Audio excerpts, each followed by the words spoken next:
The hour is much later than people realize. I don't know what that means in terms of what happens tomorrow, just that stability is slipping away. I don't even know if it's fair to say there is stability anymore. This headline: New York judge says Donald Trump can't attend Supreme Court argument next week. That's right. The former president of the United States, seeking to have one of the most important questions answered, questions in this country, is a president immune from criminal prosecution for things that he did in his official duties? I think any honest person knows the answer to that is yes. That means the president must be impeached and convicted before you can bring criminal charges. And in the case of Donald Trump pertaining to January 6th, Trump was already acquitted. This is a big question, and Trump would like to attend the oral arguments at the Supreme Court. A judge in New York presiding over a case that is fake said, no, you can't leave, otherwise we'll jail you. The hour is much later than you realize, my friends. Over in Europe, there was a conservatism conference shut down by police. In the United States, pro-Palestine and some pro-Hamas protesters are shutting down airports and bridges, and quite literally pro-Hamas. There's videos of them chanting death to America. The hour is much later than you realize. I don't know what this means. Again, does it mean there's going to be a civil war? Perhaps, I don't know. Does it mean there's going to be a totalitarian communist regime? Perhaps, I don't know. Maybe a fascist one, no idea.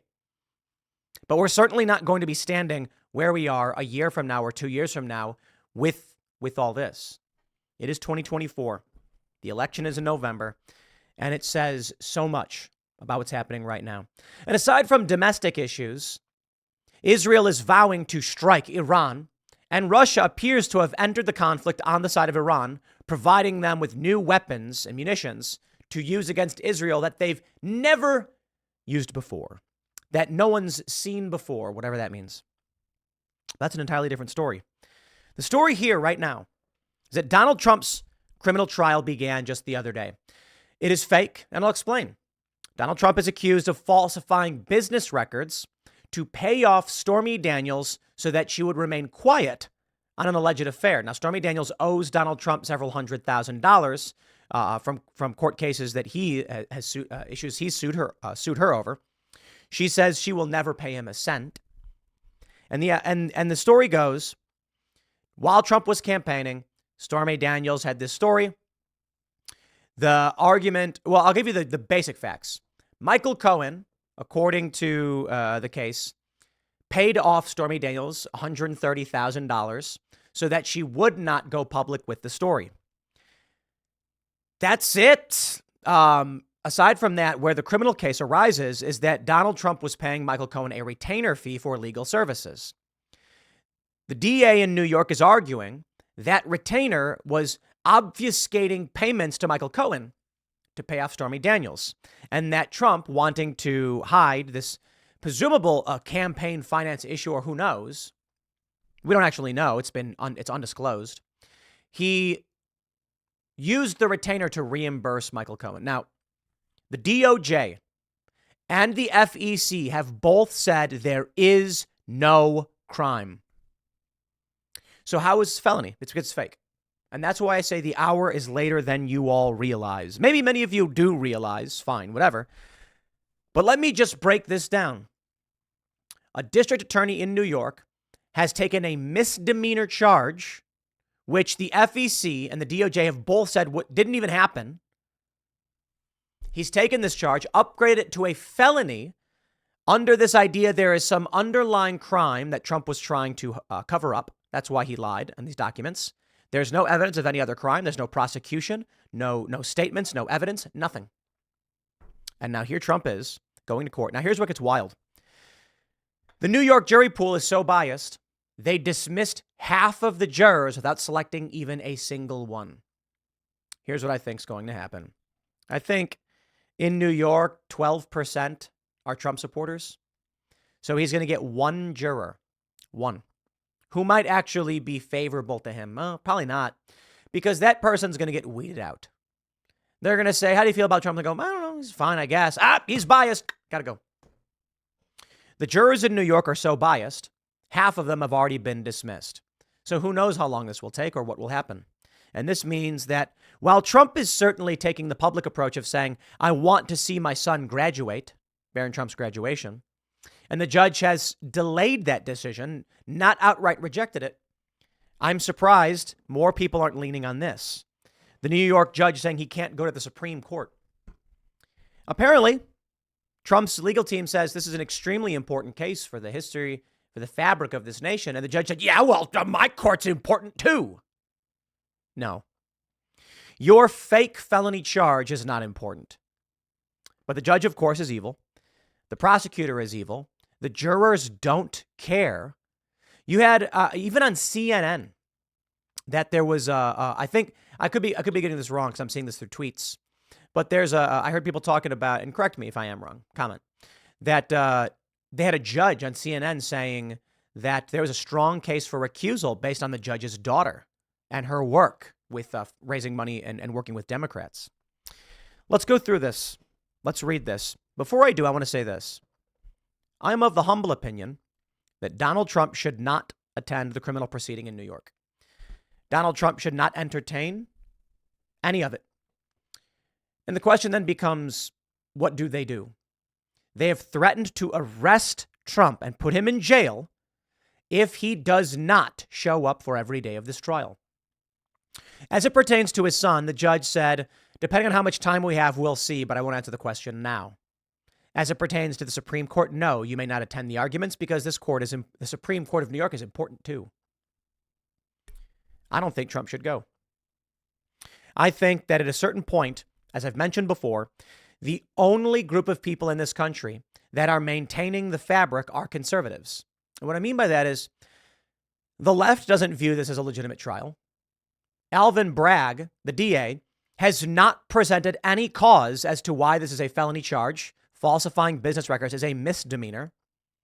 There's no secondary crime. The DOJ and the FEC have said there's no crime, so it's fake.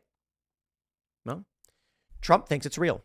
And so long as Trump believes in what they're saying, it makes it true. Trump gladly shows up and recognizes the authority of a court to lie, cheat, and steal. And now therein lies the big problem, the conundrum. We had Harmeet Dillon on the show on Timcast IRL last night. She said, what should he do? What would Trump do? Is that the mentality of conservatives? I wonder. What could Trump do? If the state launches false charges, and I said the state, not the U.S. government, the state of New York, files false charges against you that legal scholars, experts, and everyone's like, this is not real. Why would you go? Seriously. Former president, why you'd be like, what? This is a joke? This is not real? There's no actual proceeding? No. There could be one simple reason. This puts Trump's name front and center on all the TVs and all the newspapers. And so he's getting free campaigning off this, a case which will likely be, I don't know what'll happen, to be honest. I want to say defeated on any standard reasonable grounds, but the people of New York are anything but reasonable. Look, here's what you guys need to understand about the jurors. Look at this. Deadline reports jury selection has ended for the day in Donald Trump's hush money trial, with 11 people so far having gone through an extensive questionnaire. A total of 32 potential jurors left the courtroom. I do believe that it's actually 54 now. Let me see if I can get the updated number. Let's see. I believe it was there were. Let's. I want to make sure I get this one right, because Trump jurors. Let's see what we have here. Trump hush money trial live updates. I believe it was half. I believe it was more than 32. So let's see. Day 2, 34 count indictment. 50. Okay, at least 50 of 96 jurors were excused. So the number has been updated. I think it's important. I don't know what to expect. But I can't imagine that anybody who lives in New York is going to want to be the person to acquit Donald Trump. You see, the thing is, there may be more good people in New York than we all realize or want to believe. And the reason why these jurors are getting released, I mean, look, some guy, he's probably a moderate, thinking he votes for Trump, whatever. He shows up and they say, do you support Donald Trump? And he thinks to himself, if I say yes, Everyone will know, and they will throw bricks through my windows. If I say no and I get on this trial, I will have to convict Donald Trump. Yikes, what do? You do what all the liberals do when they want to hide their faces like cowards. They say, I hate Donald Trump. Get themselves booted from the jury without having to do their civic responsibility. Meanwhile, you have the risk of people who really hate Donald Trump and want to see him go to prison, and they're going to lie and say, oh, no, I have no strong opinions on Trump at all. You know, I've heard these things about him, but I don't know. I guess he's whatever. I could be fair and impartial. Then they get on the jury, and then they say guilty immediately, don't care. Even if a Trump supporter were to be selected, they will vote guilty. When Trump was in that civil trial for abusing that woman, E. Jean Carroll, it was a big story that one of the jurors had listened to my podcast. Wow. History, huh? How about that? And it's fascinating. They wanted to exclude him because he had listened to Timcast IRL 1 or 2 times. Remarkable. The people in this case know that if they say Trump is innocent and not guilty or whatever, Antifa will show up and mercilessly beat them and their children. That's terrorism. And so they're going to do what any good communist slave will do, cry, and then say, Trump's guilty, please leave me alone. Here's a story from Deadline. After the prospective jurors left the courtroom, Trump's attorney, Todd Blanche, requested that his client be excused from the proceedings on April 25th. That's the day the Supreme Court will hear oral arguments in Trump's claims of immunity from prosecution, which I can easily break down for anybody who doesn't understand, and give me a second. But Merchan rejected the request. Quote, arguing before the Supreme Court is a big deal. I can certainly appreciate why your client would want to be there. But a trial in New York Supreme Court is also a big deal, he said. Per a Pool report, I will see him here next week. The trial will be dark on Wednesdays when Merchan has other court duties, but he has not ruled out scheduling proceedings on that day if the trial runs behind schedule. Remarkable. The president is immune from criminal charges pertaining to his official duties, period. It's a fact. It now needs to be decided by the Supreme Court. I believe they will likely say, yeah, you can't do this. But I'll explain. This is what the many of the Democrats and the corporate press are trying to argue. That they're framing the argument as though if a president beats a child in the street, you can't prosecute him. No, you can. Yeah. If a president is walking down the street and some kid walks up to him and the president just starts wailing on him, in front of everybody, yes, he can be arrested and criminally charged.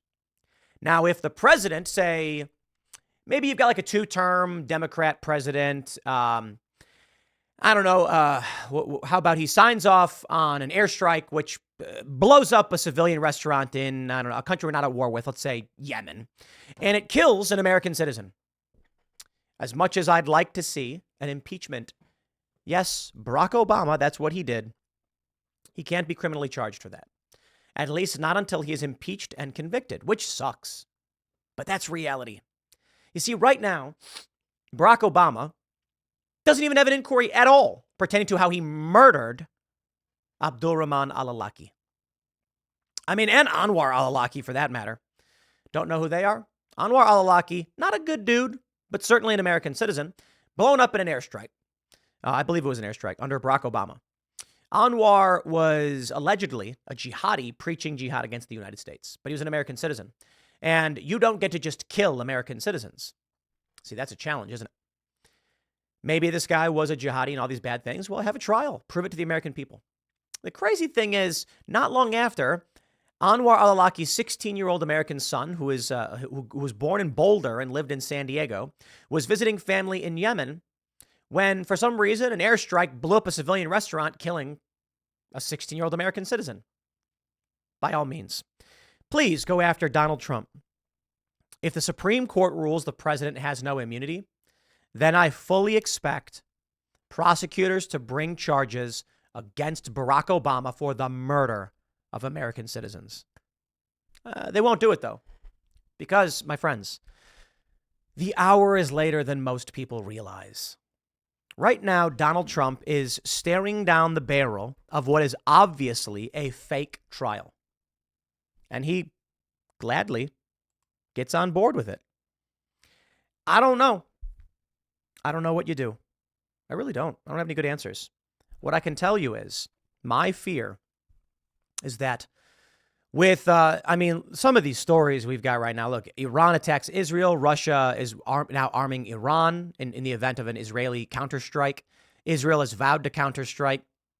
World War III might end all this the domestic bickering. U.S. National Guardsmen shot an illegal immigrant at the border. I'm just watching all this like, man. A couple of weeks ago, I was talking about how when the illegal immigrants were storming the border, fighting with National Guardsmen and ripped their way through, sooner or later, people on the right will begin acting like Antifa. Not in the same way, but like Antifa. And what I mean by that is Antifa and these far leftists and roving gangs who are apolitical do not feel that there is any authority anymore. The police trying to arrest someone is meaningless to the far left, and it has been for 20 some odd years. They de-arrest, they call it. They don't care about resisting. That's plainly obvious. Far leftists will go into the middle of the street, shut everything down, shut down airports. And when the cops show up to try to arrest the person, other far leftists will attack the cops, punching and kicking, pull the person out of their grip, and they'll flee. And cops can't do anything about it. The far leftists do not view the police as an authority. They view them as an obstacle. But the right still views police as the authority. So when the police walk up to a conservative and say, "Don't you do it, wag my finger," the conservative goes, "I'm so sorry, officer. I back the blue." What happens when that stops happening? I got one for you. How about this? Let's say Donald Trump says, "It is my important duty to this country and its history and founding fathers to attend to the oral arguments before the Supreme Court to determine once and for all the question of presidential immunity and whether or not a president can be criminally prosecuted by a state or the federal government for actions they took as part of their official duties. This court case must be done properly, and I will be there." Say Trump says that. How many do you think that in New York, the police are going to be like, "I respect that, Mr. President. We won't arrest you"? Or do you think the Democrat city and Democrat police will just smile as they arrest Donald Trump and lock him up? It's funny because I know what many people would say. They'd say, "Well, obviously, you're in a Democrat city. Of course they're going to go after Trump." Okay. Where are the good cops? Come on. Where are they at? Ain't nobody got any good answers for me. We can talk about the good cops who were forced out of their departments in Philly or wherever else, or LA. We can talk about the good cops who are in the sheriff's department or in small suburban areas and they know their community. Yeah, I accept that 100%. I'm talking about NYPD. When it comes to NYPD or CPD, they say, "Where are the good cops?" I say, they say it's only a few bad apples. I say, where are the good cops? Where are the police? Where's the police officers union to do a press conference saying Daniel Penny did nothing wrong? Where is the police officers union to come out and say, not a single member of our union will lay a hand on a former president over these charges? They don't care at all. They don't care at all. And so I don't accept these excuses where it's like, it's only a few bad apples, Tim. No. The bad apple is the police officer who gladly will lock the jail cell doors and say, "I'm just doing my job." Because it's really quite simple. Any good cop would say, "Find someone else." And they'll say, "We'll fire you if you don't do it." Okay. You see, here's the problem. The excuse that I hear from everyone is, "I have kids. You don't understand." Okay, fair point. I don't have kids, right? But I understand one thing. Your children will inherit a communist country where they'll live in pods and eat bugs. So if that's what you're hoping for, congratulations. That's what you've gotten. And again, they'll say, "You don't have kids. You don't get it. You don't understand." Okay, I'm going to stress this again. Your children will inherit a future where they eat bugs shoveled onto the floor by the likes of Hillary Clinton and Kamala Harris. Because it was more important that in the short term, you kept your job and made sure you facilitated the arrest of Donald Trump, that you facilitated the proceedings which prohibited him from attending Supreme Court arguments. I'll put it this way, and this is the reality. It just is. Donald Trump must attend the Supreme Court hearings for the sake of this nation. But I guarantee you, each and every one of these cops, guards, bailiffs, whatever, would say, I don't care about SCOTUS. I don't care about this country. I need my job. I guarantee it.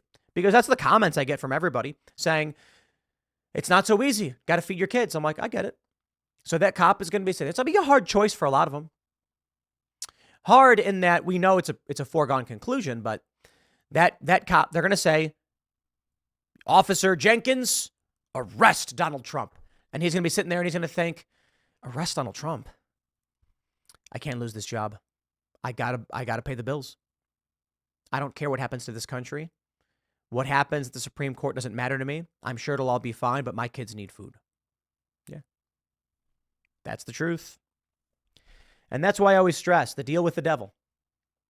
When they instruct the police to arrest Donald Trump, when they instruct the police to arrest Daniel Penny, when they instruct the police to arrest Daniel Perry, in all of these instances, this is no different. This is literally the deal with the devil. You see, I wonder about people who believe in demons and spirituality and religion and faith and all that. They live in this world where they assume that everything's a miracle. It must be a miracle. But let me do this for you. I love this joke. I'm such a big fan of this joke. And it's funny that it's a joke. And you may have heard it, but let's roll. There is a great storm, and a man of good faith is sitting in his living room watching the news. And the TV comes on. They say, the water is rising. You need to get out of your homes now before it's too late. And the man thinks to himself, no, I am a devout man. My Lord will save me. The water levels rise a few feet, and there's a knock on the door. And there's a guy in a truck, and he says, come on, we got to go. We're evacuating everybody. Get in the truck before it's too late. The water level's already rising a couple feet. And he goes, no, I am a man of faith. I know that my Lord will save me. No, you can't stay. And he says, I refuse. Okay, they leave. The water level rises now 7 or 8 feet, and the man climbs up to the second floor of his house. He looks out the window, and a boat pulls up, and they say, get in the boat. You've got to get in the boat.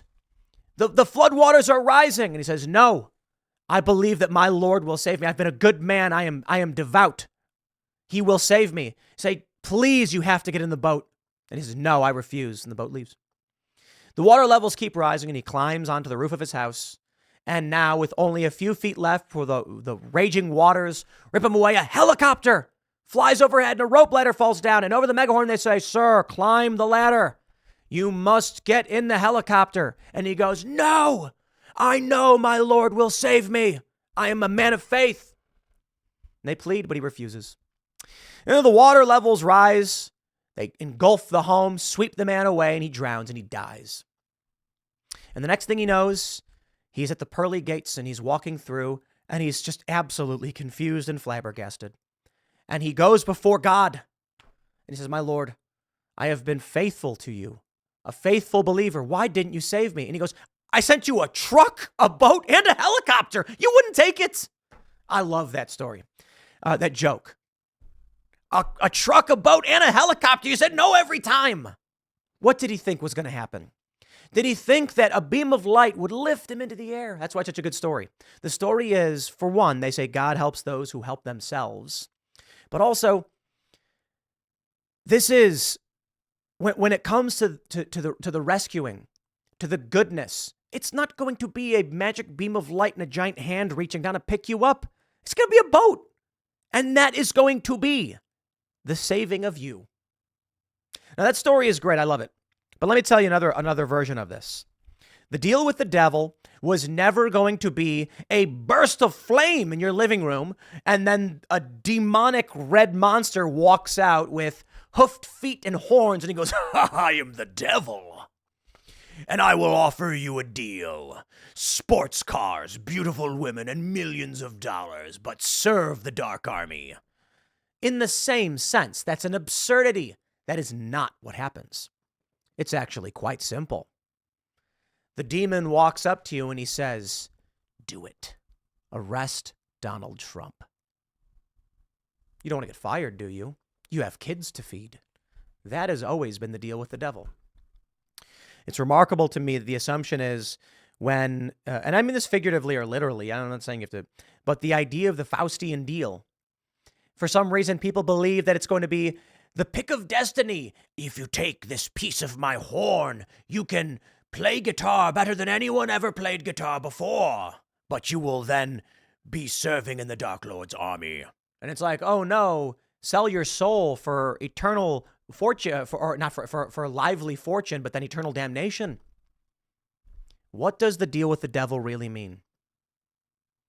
The devil does not approach people who don't need anything. The devil doesn't go to you and say, I'm going to give you $1 million. He goes to you and says, I am going to take your children from you unless you sell your soul to me. Well, that's, it's, are you worried about your children's food and shelter? Serve evil, and your children will not go hungry. That's the deal with the devil. Something you can't ignore. The deal with the devil is your mom is sick and she's dying, and it's serve evil, and I will take care of your mother. Serve evil. Just like in the story of the guy getting the helicopter, it is worldly. It is not magic. And that's what we're looking at right now. The people that are willing, these cops, all of them that are working in these courts, they don't know and they don't care. And I blame them too, each and every one. I reject this argument from conservatives. Those cops didn't do anything wrong. Yeah, they did. 100%. If I was a cop in New York and they said, we are going to have a trial or Donald Trump and all that, and they want you to be there. No. I hear this argument where it's like, but maybe the cops are thinking they can keep Trump safe and help him. I'm like, no, you're facilitating criminal proceedings. And I don't mean the literal criminal proceedings. I mean, the proceedings are criminal. You are a part, you are the private army of communists. And I say, no forgiveness. None. I do not accept this.